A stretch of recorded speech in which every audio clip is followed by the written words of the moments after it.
டெய்லியும் ஜெய கணேஷி அவன் ஃப்ரெண்டுக்கோச கெத்து காமிக்கணும்னு சொல்லிட்டு அவன் பவரை ஏற்றிக்கிறான். ஒரு நாள் அது மாதிரி உடஞ்சி போன சைக்கிள் அது மாதிரி பண்ணும்போது திடீர்னு அவனுக்கு ஆக்சிடெண்ட் ஆகிடுது.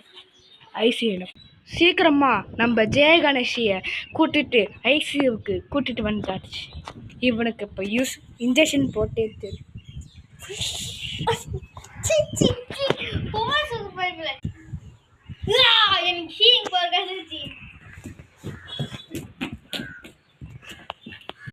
திடீரென்று மருத்துவமனையில் இருந்து ஒரு கணேஷி என்ற ஒரு மாணவி தப்பிச்சு வந்தது.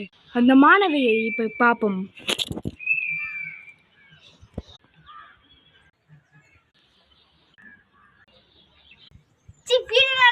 எனக்கு வெக்கமா இருக்கு. சரி மேம், இனிமேட்டு எடுக்க மாட்டோம் மேம்.